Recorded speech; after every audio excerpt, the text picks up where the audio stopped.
Hey Canucks fans, let's talk about Travis Green's new contract. Well, when he signs one. I'm Clay Emo, I'm at Canuck Clay on Twitter. I'm at Clayton Emo on Instagram. I'm the founder of the GLCPC, the Good Looking Canucks Positivity Club. It's my Canucks take all in one take. It's Clay's Canucks commentary for Tuesday, November the 3rd. This is where we get Canucks insight that's positive and timely. Before we start, a couple things. Firstly, a big day in the United States.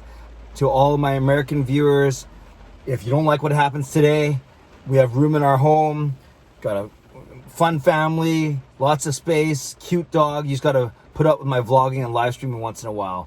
But in all seriousness, well, I'm sure, like many of you, I'll be watching with very interesting eyes, very intently to see what happens south of the border today. Also, yesterday I had my live stream. It was going to be on YouTube, but my YouTube app was crashing on me. I'm not sure if that was a YouTube thing or my phone thing.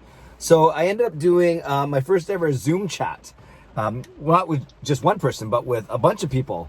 And it was good, actually. It was it wasn't even hard to control because I trusted everyone that was on there, but about half a dozen people showed their video, which was cool. Others just kind of stayed quietly and chatted in the chat box. So I'm going to try and maybe do that once a month. Maybe the first Monday of every month, I'm going to try and do a Zoom chat as opposed to a YouTube live stream, but I'll get to that more as we go. But yeah, it was an interesting experiment. And then lastly, thanks to those of you who checked out my chat with Dave Nordum, cancer survivor, Canucks fan. And if you have some spare money or you'd like to help him and his family out, you can check out my vlog from yesterday, and there's a GoFundMe link in the description there. Okay, let's talk about Travis Green. This has come up a little bit in the past couple of days. Ben Kuzma started it off with an article in the Province a couple of days ago. I heard Dollywall and Drance talking about it this morning on TSN 1040. I kind of like it when actually both Dollywall and Drance are on the radio before I record this, because it gives me ideas, or at least affirms what I was going to talk about. Gives me some more ammunition, so to speak.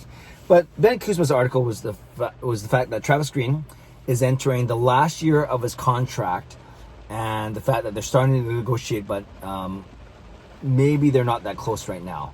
And obviously, the big factor is COVID. While Travis Green's salary does not count towards the salary cap, of which the Canucks are over right now, obviously. Any owner, such as Aquilini, would be careful about the money he spends right now, looking at the overall climate and environment of the world. So let's put that on the table right away. And that's what Benning says, actually, is one of the stumbling blocks so far has been the fact that we're living in this COVID world right now. There's so much uncertainty when it comes to revenue and how much money the team will have at its disposal. So I think we got to acknowledge that right away. That's kind of like a really, really, really big factor. You never, as a coach, want to be what's called a lame duck coach and go into your final season of your contract without a plan for next season. And generally, that plan would obviously be hopefully an extension. But if they're not talking an extension about you, or you don't feel like that's in the cards, then that's what you call a lame duck coach. And obviously, you might not get as much of the coach as you would from a coach who's under contract. Now, I don't expect this to be a lame duck situation. They have a lot of time between now and when the season actually starts, but that's another thing to keep in the back of your mind. So let's talk about why it hasn't been done so far. Let's talk about, and I think we'd agree that Travis Green should be extended. Firstly, the Canucks have really grown under his watch. We read the stories, or we hear the stories about how hard he worked during the work stoppage. I mean the stoppage in play. A lot of video work, analytic work, basically restructuring the way his defensive systems of the Canucks.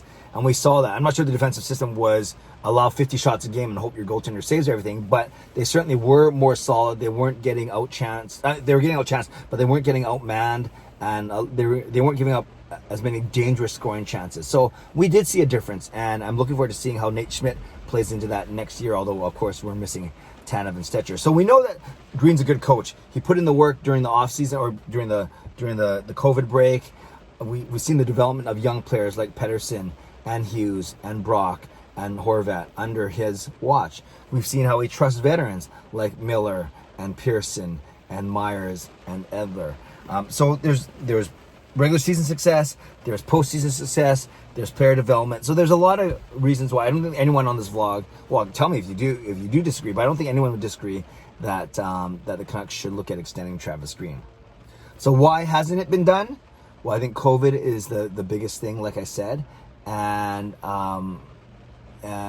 Yeah, that's the biggest reason, actually. I don't think there's any other reason. I think in a non-COVID world, this would have been done already. So let's most importantly talk about what he would get if he signs. Actually, one other thing before I think about that.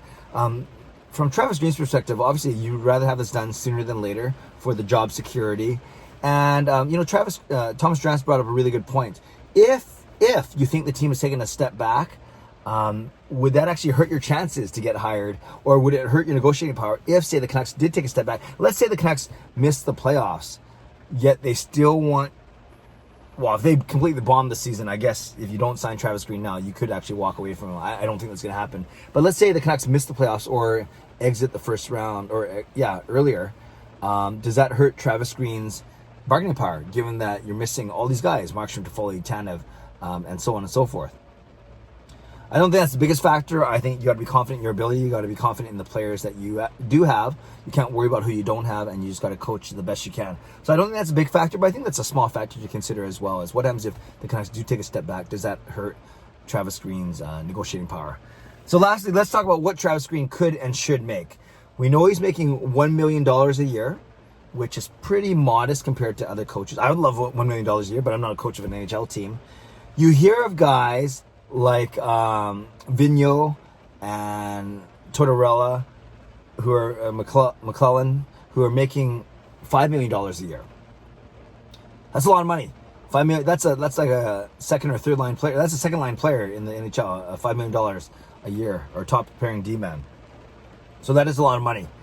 And then I guess, so $5 million is the upper range. You're making $1 million, and then there's the coach from the Rangers. I looked it up before I started this. I think his name is David Smith. I'm not sure if that's the name, but I know he's in his third year.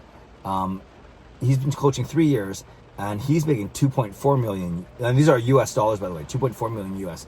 So if you're Travis Green, are you saying, okay, I think I'm a better coach than this guy in New York. My team is better. I've gotten further in the playoffs. I play in just as a tough market, even arguably a tougher market. So I'm going to use $2.4 million as my absolute starting point.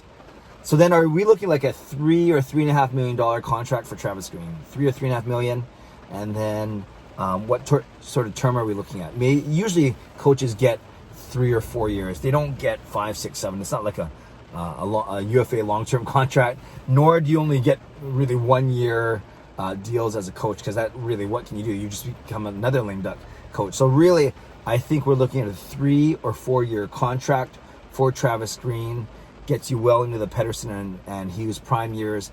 And if you're looking at that New York Rangers coach, $2.4 million US as a starting point, then I think you're looking at 3 or 3.5 for Travis Green. So let's say maybe that once the dust settles and once we have more certainty of what next season is going to look like, maybe they're looking at 3 years at $3 million a piece. What do you think about that, you guys? Let's use that as a starting point for our discussions. So would you be happy with a 3-year, $9 million deal? So 3 at 3 for Travis Green for his contract extension. Let's use that as a starting point, and we will go from there. So leave a comment below. I'd love to read, react, and reply. As always, tonight is bowling night, so I'll start off tomorrow's vlog with a quick 1-minute update. We've moved up from 10th to 8th.